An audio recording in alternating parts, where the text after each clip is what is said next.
Hi வணக்கம்.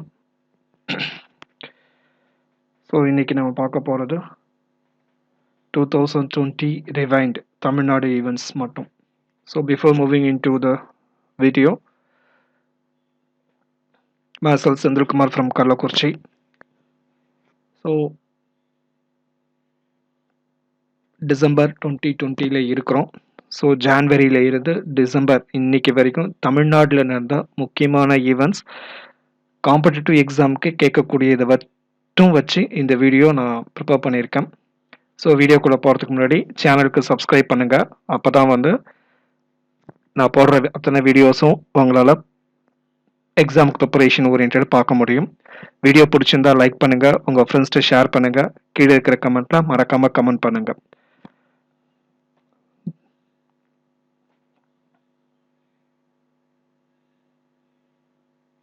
So moving in to the video, first one. இது எந்த குரோனாலஜிக்கல் ஈவெண்ட்ஸ்லையும் நான் வைக்கல, ஓகேங்களா? ஸோ நியூஸில் அடிக்கடி வந்தது, எக்ஸ்க்ளூசிவ் ஃபார் காம்படிட்டிவ் எக்ஸாம்காக மட்டுமே தயாரித்தது. ஸோ இதில் எதுவும் இந்த டாப் ஆர்டர் இல்லை இந்த ஜான்வரியிலேருந்து ஸ்டார்ட் ஆகி அப்படி அந்த ஆர்டர்லாம் நான் எதுவும் வைக்கல. ஃபர்ஸ்ட் ஒன், நீர் மேலாண்மை தமிழ்நாடு ஃபர்ஸ்ட் பிளேஸ்.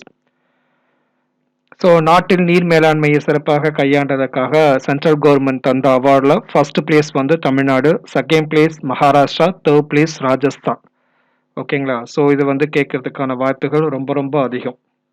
அதோட இல்லாமல் ஒரு சில டிஸ்ட்ரிக்ட்டுக்கும் விருது வாங்கியிருக்கு. அது என்னன்னு பார்க்கலாம். வேலூர் மற்றும் கரூர் மாவட்டங்கள். எதுக்கு அப்படின்னா, சவுத் இந்தியாவிலே ஆறுகளை மீட்டெடுத்தாங்க. ஐ மீன் அந்த இடத்துல ஆறு இருந்தது, ஆனால் அதை திரும்ப புதராக மாற்றிட்டு குப்பை கொட்டி புதர் செடியாக மாற்றிருந்தாங்க. ஸோ அதுக்கப்புறம் அந்த வழியில் ஒரு ஆறு இருக்குது அப்படின்னு சொல்லி கண்டுபிடிச்சதுலே தென்னிந்தியாவிலே பெஸ்ட் டிஸ்ட்ரிக்ட் அப்படின்னு வேலூரும் கரூருக்கும் அந்த அவார்ட் தந்திருக்கிறாங்க.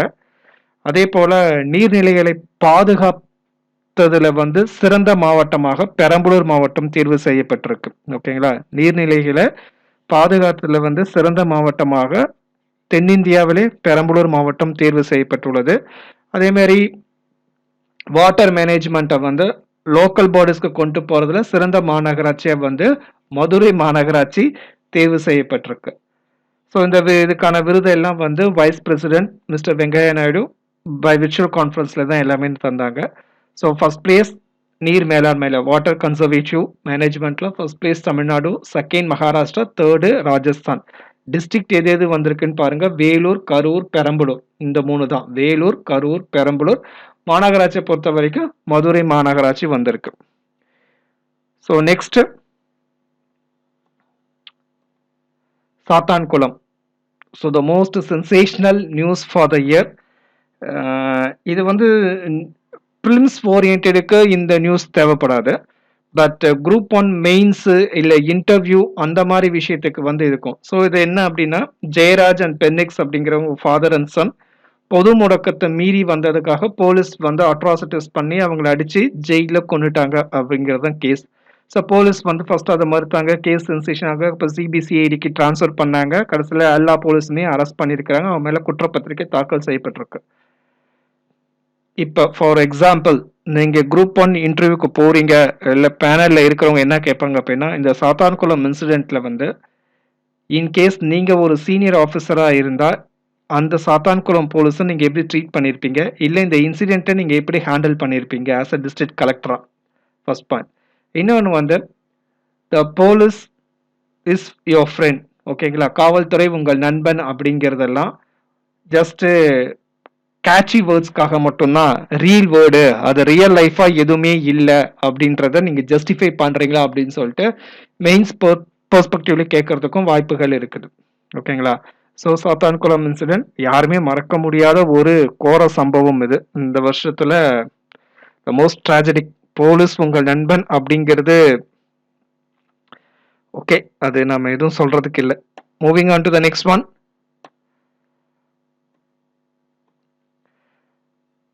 அடுத்தது 7.5% உள் ஒதுக்கீடு. எதுக்குன்னு உங்களுக்கே தெரியும். ஸோ மெடிக்கல் நீட் எக்ஸாமினேஷன்ல அரசு பள்ளி மாணவர்களுக்கு 7.5 ஹாரிசான்டல் ரிசர்வேஷனை தமிழ்நாடு கவர்மெண்ட் சட்டமன்றத்தில் சட்டம் இயற்றினாங்க. இயற்றிய தேதி செப்டம்பர் 15, 2020.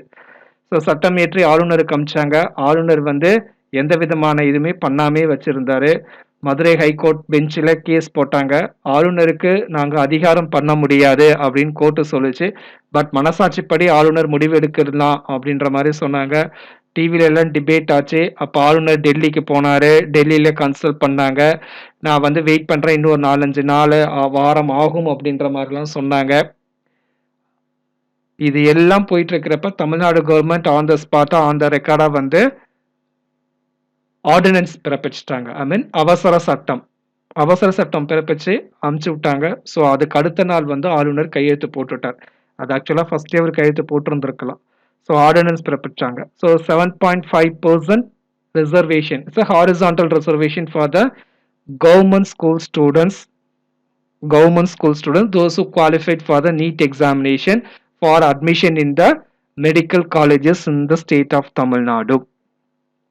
ஸோ இதுக்கு வந்து கவர்மெண்ட் வந்து இந்த ரிசர்வேஷன் ஸ்டார்ட் பண்றதுக்கு இந்த 7.5% டிரைவ் பண்றதுக்கு முன்னாடி ஜஸ்டிஸ் கலையரசன் அப்படிங்கிற அவருடைய தலைமையில குழு அமைச்சு இதுக்கு எப்படியெல்லாம் நாம பண்ணலாம் அப்படின்னு கேட்டிருந்தாங்க. ஸோ அவர் வந்து ஆக்சுவலா 10% ரிசர்வேஷன் தரணும்னு சொல்லியிருந்தார். 10% reservation for government school students தரணும் அப்படின்னு சொல்லியிருந்தார். பட் கவர்மெண்ட் வந்து 7.5% தான் இப்போக்கு சொல்லியிருக்காங்க. அதுக்கு வந்து ஒரு சாரர் என்ன சொல்றாங்க அப்படின்னா, எடுத்ததுமே டபுள் டிஜிட்ல தந்தா கோர்ட் வந்து ஸ்டே போட்டாலும் போட்டுருவாங்க. ஸோ இப்போக்கே 7.5% வச்சுட்டு அதுக்கப்புறம் 10 அதுக்கப்புறம் இன்க்ரீஸ் பண்ணாலும் பறதுக்கு வாய்ப்பு இருக்கு அப்படின்ற மாதிரி சொல்றாங்க. அது எது உண்மை எது பொய்னா நமக்கு தெரியல. ஸோ கொஸ்டின் பாயிண்ட் ஆஃப் வியூவில் என்ன வரும் அப்படின்னா, இதுக்கு ப்ரிலிமினரி ஓரியன்டெடுக்கு வந்து 7.5% உள் ஒதுக்கீடுக்கு வந்து குழு யாரு அந்த இது பண்ணது? So it's justice P Kalaiyarasan அப்படிங்கிற நேமை ஸோ அதை கிரீன் கலர்ல ஹைலைட் பண்ணியிருக்கேன், பார்த்துக்கோங்க. ஸோ ஆர்டினன்ஸ் அவசர சட்டம் ஒரு மாநில அரசோ இல்ல மத்திய அரசோ அவசர சட்டம் இயற்றினால் அதை எப்படியெல்லாம் வந்து டேக்கிள் பண்ண முடியும்? அவசர சட்டம் இயற்றினா கவர்னரோட ரோல் என்ன, பிரசிடென்டோட ரோல் என்ன, அதை வந்து மெயின்ஸ் பெர்ஸ்பெக்டிவ்ல பாலிட்டி ஓரியன்டெட்ல நீங்க பாத்துக்கணும். ஒரு அவசர சட்டம், when the state government is enacting an ordinance, what is the further role that the governor can be playing? So அந்த பெர்ஸ்பெக்டிவ்ல நீங்க பாலிட்டியில பாத்துக்கோங்க. Moving on to the next one. புரிந்துணர்வு ஒப்பந்தங்கள். ஸோ இந்தியாவில் இந்த கொரோனா டைம்ல அதிகமான எம்ஓயு சைன் பண்ணது ஸ்டேட் தமிழ்நாடு அப்படிங்கிறது ரீசன்ட் சர்வேல சொல்லியிருக்கிறாங்க. ஸோ கிட்டத்தட்ட ஒரு 2 தடவை வந்து தமிழ்நாடு கவர்மெண்ட் வந்து இந்த மாதிரி புரிந்துணர்வு ஒப்பந்தங்கள்லாம் செஞ்சிருக்கிறாங்க. அதே மாதிரி ரீசெண்டாக வந்து அதிகமான எஃப்டிஐ அட்ராக்ஷனும் வந்து இந்தியாவில் ஃபர்ஸ்ட் பிளேஸ்ல வந்து தமிழ்நாடு இருக்கு அப்படின்ற மாதிரி சொல்லியிருந்தாங்க. இந்த கொரோனா லாக்டவுன் டைம்ல வந்து அதிகமான எஃப்டிஐ அட்ராக்டட் ஸ்டேட்ஸ்ல ஃபர்ஸ்ட் பிளேஸ்ல தமிழ்நாடு இருக்குன்ற மாதிரி சொல்லியிருந்தாங்க. நெக்ஸ்ட் ஒன், பொது முடக்கம் கொரோனா. So March 16, 2020 மூடுனதுதான். இது வரைக்கும் இந்த ஸ்கூல் காலேஜஸ் அப்படியே இருக்குது, மற்றபடி எல்லாமே திறந்துட்டாங்க. ஸோ ஃபர்ஸ்ட் லாக்டவுன் அப்படிங்கிறது மார்ச் 2020 ஸ்டார்ட் ஆகி அப்புறம் second lockdown, third lockdown, fourth lockdown, fifth lockdown, sixth, அது மாதிரி போயிட்டே இருந்தது. ஸோ தமிழ்நாட்டில் கொரோனா தொற்றால் பாதிக்கப்பட்ட ஒரு எண்ணிக்கை வந்து 1 லட்சத்தை ஜூலையிலே டச் பண்ணிருச்சு. ஓகேங்களா, 1 லட்சத்துல. அப்பெல்லாம் வந்து கொரோனா நியூஸ் தான் ஃபர்ஸ்ட். இன்று தமிழ்நாட்டில் அதிகம் கொரோனால் பாதிக்கப்பட்ட மாவட்டம் சென்னை அப்படின்னு ஃபர்ஸ்ட் சொல்லுவாங்க. அப்படியே கிராஜுவலா 2வது நியூஸ்க்கு வந்தது, 3வது நியூஸ்க்கு, இப்போ அது தலைப்புச் செய்தியிலேயே கடைசிக்கு போயிடுச்சு கொரோனா பாதிப்பு அப்படிங்கிறது. நியூஸ் பேப்பர் பார்த்தாலே தெரியும், மார்ச், ஏப்ரல், மே, ஜூன்ல எல்லாம் ஃபர்ஸ்ட் எடுத்ததுமே எல்லா பேஜ்லயும் கொரோனா இருக்கும். இப்பெல்லாம் அது 4th and 5th பேஜுக்கு தள்ளப்பட்டுச்சு. கொரோனாவோட வாழ பழகிட்டோம். That's it.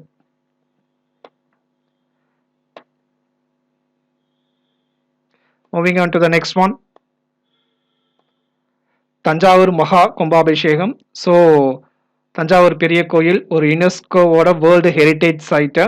23 வருஷத்துக்கு அப்புறம் 2020 வந்து இந்த தஞ்சாவூர் பெரிய கோவிலோட மகா கும்பாபிஷேகம் நடைபெற்றது. 23 வருஷத்துக்கு அப்புறம் பிப்ரவரி 2020 தஞ்சாவூர் கோவிலோட மகா கும்பாபிஷேகம் நடைபெற்றது.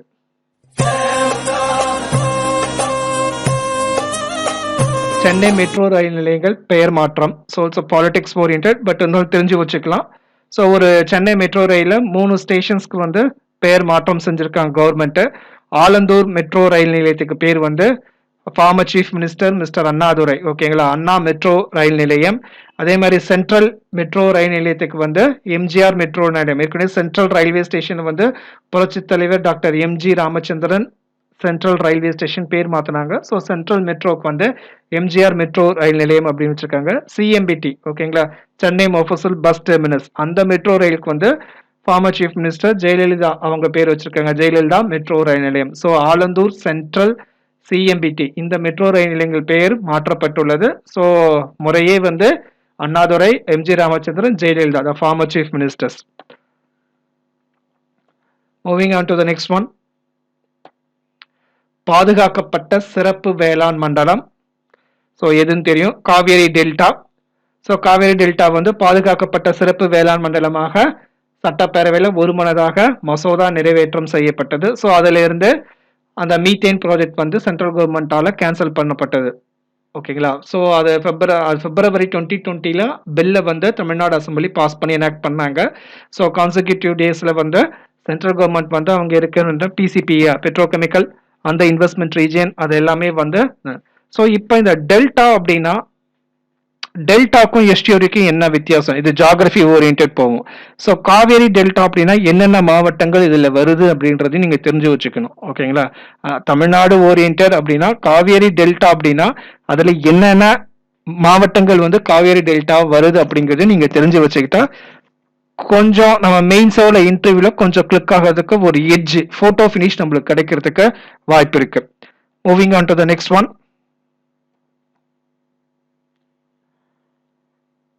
அதிக பெண் நீதிபதிகளை கொண்ட சென்னை உயர்நீதிமன்றம். ஸோ நாட்டிலேயே அதிக பெண் நீதிபதிகளை கொண்ட உயர்நீதிமன்றமானது சென்னை நீதிமன்றம். ஸோ இப்போ ரீசெண்டா நவம்பர் எண்டில் வந்து 10 நீதிபதிகள் பதவி ஏற்றாங்க. ஸோ அதில் 4 நீதிபதிகள் வந்து பெண்ணு. ஏற்கனவே வந்து 9 நீதிபதிகள் வந்து பெண் நீதிபதிகளாக சென்னை உயர்நீதிமன்றத்தில் இருக்காங்க. ஸோ இப்போ மொத்தம் இந்த 4 சேர்த்தா 13 நீதிபதிகள் பெண் நீதிபதிகளா சென்னை ஹைகோர்ட்ல இருக்கிறாங்க. இந்தியாவிலே வேற எந்த ஹைகோர்ட்லயும் இல்லை, எந்த கோர்ட்லயும் இன்க்ளூடிங் சுப்ரீம் கோர்ட்லயும் இவ்வளோ பெண் நீதிபதிகள் கிடையவே கிடையாது. All the high courts in India and Supreme Court of India இது சேர்த்தாலுமே வந்து இவ்வளோ அதிகமான பெண் நீதிபதிகளை வேற எந்த நீதிமன்றமும் இந்தியாவில் இல்லை. So it's a great record. ஒரு ஜெண்டர் ஜஸ்டிஸ் அப்படிங்கிறது ஒரு அட்வான்டேஜ் தான். பட் இருந்தாலும் இந்த பெர்சன்டேஜ் வைஸ் பார்க்குறப்ப இதுவே கம்மி தான். சென்னை ஹைகோர்ட்டுக்கு பெர்சன்டேஜ் வைஸ் பார்க்குறப்ப இஸ் ஜஸ்ட் ஒரு 6%, 4 to 6% தான் இந்த ப்ரொபோர்ஷனவே வரும். சுப்ரீம் கோர்ட்ல இப்போ பார்த்தோம் அப்படின்னா இருக்கிற ஜட்ஜஸ்ல 35+1 வந்து ஜஸ்ட் 2 உமன் ஜட்ஜஸ் தான் இருக்கிறாங்க. ஓகேங்களா, ஜஸ்ட் 2 உமன் ஜட்ஜஸ் தான் இருக்கிறாங்க சுப்ரீம் கோர்ட்ல. பட் இங்க வந்து சென்னை ஹைகோர்ட்ல வந்து 13 women judges, highest in the country. Moving on to the next one. நீதிபதி குலசேகரன் குழு. ஸோ நிறைய குழு இருக்கு. முன்னாடி கலையரசன் குழு வந்து 7.5% horizontal reservation for NEET. And this Kulasekaran குழு அப்படிங்கிறது Kulasekaran committee, justice Kulasekaran committee எதுக்குன்னா அப்படின்னா தமிழ்நாட்டில் ரொம்ப வருஷத்துக்கு அப்புறம் ஜாதிவாரி கணக்கெடுப்பு நடத்துறதுக்கு தமிழ்நாடு கவர்மெண்ட் ஓகே சொல்லியிருக்கிறாங்க. ஸோ அந்த ஜாதிவாரி கணக்கெடுப்பு நடத்துறதுக்கு இவருடைய தலைமையில தான் குழு அமைக்கப்பட்டுள்ளது, நீதிபதி குலசேகரன் குழு. நெக்ஸ்ட் ஒன், புயல்கள். ஸோ 2 புயல் வந்து தமிழ்நாடு தாக்குச்சு. ஒன்று வந்து நிவர் புயல் நவம்பர் 2020. ஸோ இந்த நிவர் அப்படின்னு பெயர் சூட்டியது வந்து ஈரான். அதுக்கு மீனிங் என்ன அப்படின்னா வெளிச்சம்னு அர்த்தம். நிவர் அப்படிங்கிறதுக்கு வெளிச்சம், பெயர் சூட்டிய நாடு ஈரான். அடுத்தது புரேவி புயல். ஸோ டிசம்பர் 2020 அதுக்கு பெயர் சூட்டியது வந்து மாலத்தீவு. அதுக்கு மீனிங் என்ன அப்படின்னா பிளாக் மேங்க்ரோவ்ஸ், கருப்பு சதுப்பு நிலம் அப்படிங்கிறது. ஸோ இந்த 2 புயலும் தமிழ்நாடு தாக்கிச்சு. So cyclone Nivar concentrated on northern districts of Tamil Nadu. Burevi southern districts of தமிழ்நாடுன்னு சொன்னாங்க. பட் என்டையரா புரவி வந்து என்டையர் தமிழ்நாடுக்குமே ஹெவி ரெயின் தந்துச்சு. ஓகேங்களா, ஸோ புரவி வந்து ஃபர்ஸ்ட் ஃபோர்காஸ்ட் படி அது வந்து சதர்ன் டிஸ்ட்ரிக்ட்ஸ் தான் சொல்லியிருந்தாங்க. பட் ஜென்ரலா புரவி வந்து ஆல் ஓவர் த தமிழ்நாடுக்கு வந்து அது ரெயின் நல்லாவே தந்தது. ஸோ நிவருக்கு புயல் பெயர் சூட்டியது ஈரான், புரவிக்கு மாலத்தீவு. ஸோ ஒவ்வொரு புயலுக்கு எப்படி பெயர் சூட்டுறாங்க, அந்த நாடு, அதெல்லாம் ஒரு தனி வீடியோவா நம்ம ஏற்கனவே பார்த்துருக்குறோம். ஸோ அதே மாதிரி நிவர் புயல் பாதித்த பகுதிகளை பார்வையிட அசுதோஷ் அக்னிஹோத்ரி IAS அவருடைய தலைமையில மத்திய குழு தமிழ்நாடுக்கு விசிட் பண்ணிட்டு போயிருக்கிறாங்க. புரவி புயலுக்கு பாதித்ததுக்கு இதுக்கு மேலதான் அநேகமா 2021 தான் அவங்க விசிட் பண்ண வருவாங்க. ஓகேங்களா. ஸோ நிவர் புயல் அப்புறம் பாதித்த பகுதிகளை பார்வையிட வந்த தலைமை அசுதோஷ் அக்னிஹோத்ரி IAS குழு சென்ட்ரல் டீம். ஓகேங்களா. Ashutosh Agnihotri IAS central team. Nivar Iran பெயர் சூட்டியது, மீனிங் லைட் அல்லது வெளிச்சம். புரவி மாலத்தீவு பெயர் சூட்டியது, மீனிங் பிளாக் மேங்க்ரூவ்ஸ் அல்லது மீனிங் கருப்பு சதுப்பு நிலம் அப்படின்னு. நெக்ஸ்ட் ஒன், சட்டப்பேரவையில் மேலும் 3 முழு உருவ படங்கள். ஓகேங்களா. தமிழ்நாடு கவர்மெண்ட் என்ன சொல்லியிருக்காங்க அப்படின்னா, தமிழ்நாடு ஸ்டேட் லெஜிஸ்லேட்டிவ் அசம்பிளில 3 லீடர்ஸோட போர்ட்ரைட் வைக்கப்படும் அப்படிங்கிறாங்க. அவங்க யார் அப்படின்னா, வஉசி வி.ஓ. சிதம்பரம் பிள்ளை, கப்பலோட்டிய தமிழர். அதுக்கப்புறம் முன்னாள் சீஃப் மினிஸ்டர்ஸ் 2 பேரு, ஓமந்தூரா ராமசாமி ரெட்டியார் அப்படின்றவர், அப்புறம் சுப்புராயன், 2 முன்னாள் முதல்வர்கள், தமிழ்நாடு அல்ல மெட்ராஸ் மாகாண முதல்வர்கள். இந்த 3 பேரோட முழு உருவப்படங்களும் தமிழ்நாடு சட்டமன்றத்துல விரைவில் அலங்கரிக்கப்படும் அப்படின்னு சொல்லி இருக்கிறாங்க. ஸோ இப்ப யாரோட முழு உருவப்படங்கள் சட்டமன்றத்துல இருக்குன்னு பார்த்தோம் அப்படின்னா, ராஜாஜி தான் ஃபர்ஸ்ட். அதுக்கப்புறம் மகாத்மா காந்தி, திருவள்ளுவர், அண்ணாதுரை, காமராஜர், பெரியார், அம்பேத்கர், முத்துராமலிங்க தேவர், முகமது இஸ்மாயில் சாஹிப், எம்ஜிஆர், ஜெயலலிதா, ராமசாமி படையாச்சி. மொத்தம் 12 பேரோட உருவப்படங்கள் இப்ப இருக்கு. ஸோ இப்ப இந்த 3 வஉசி, சுப்பராய் அண்ட் ஓமந்தூரார், இந்த 3ஐயும் சேர்த்தா 15 முழு உருவப்படங்கள் இங்க வரும். ஸோ கொஸ்டின் எப்படி வரும் அப்படின்னா, அந்த 3 பேரை நீங்க தெரிஞ்சு வச்சுக்கோங்க. இந்த வருடத்துல யார் சொல்லியிருக்கிறாங்க அப்படிங்கிறது. முதலில் தமிழக சட்டமன்றத்தில் முதலில் எந்த தலைவரின் முழு உருவப்படங்கள் அலங்கரிக்கப்பட்டது? நல்லா ஞாபகம் வச்சுக்கோங்க. முதலில் அப்படின்னா ராஜாஜி, மகாத்மா காந்தி கிடையாது. Rajaji June 1948, Mahatma Gandhi August 1948. அதுக்கப்புறம் 64ல திருவள்ளுவர், 69ல அண்ணாதுரை, 77ல காமராஜர், 80ல பெரியார், அம்பேத்கர், முத்துராமலிங்க தேவர், முகமது இஸ்மாயில் சாஹிப், அதுதான் காயிதே மில்லத். ஓகேங்களா. 92ல எம்ஜிஆர், 2018ல ஜெயலலிதா, 2019ல ராமசாமி படையாச்சியார். ஸோ 2020ல அனௌன்ஸ் பண்ணியிருக்கிறது வஉ சிதம்பரனார், ஓமந்தூரார் அண்ட் சுப்புராய். ஸோ இது எப்ப திறப்பாங்க அப்படிங்கிறது அந்த டேட்டை வச்சுதான் நம்ம இதுல. ஸோ மொத்தம் 12 இருக்கு. இப்போ 3 லீடர்ஸோட போர்ட்ரேட் தமிழ்நாடு அசம்பிளியில இருக்க போது. So 12 + 3 15. Moving on to next one, Natarajan. So தமிழ்நாட்டில இருந்து ரொம்ப வருஷத்துக்கு அப்புறம் பேர் சொல்லக்கூடிய ஒரு கிரிக்கெட் வீரர். ஆஸ்திரேலியாவுக்கு எதிரான முதல் 2020ல 3 விக்கெட்டை சாய்த்தினாரு. அதெல்லாம் நம்மளுக்கு தெரியும். அது அடிக்கடி டிவியில சொல்லியே மனப்பாடம் பண்ணிட்டாங்க. ஸோ ஆஸ்திரேலியா இன்னிங்ஸின் போது முக்கிய வீரர்களான Darcy Short, Glenn Maxwell and Mitchell Starc விக்கெட்டை வீழ்த்தினார். அதுக்கு முன்னாடி ஒரு நாள் போட்டியில 2 விக்கெட்டை வீழ்த்தினார். மான்ஸ் லாபுசன் மற்றும் ஆஸ்டன் அகர் அந்த 2 விக்கெட்டை வீழ்த்தினார்.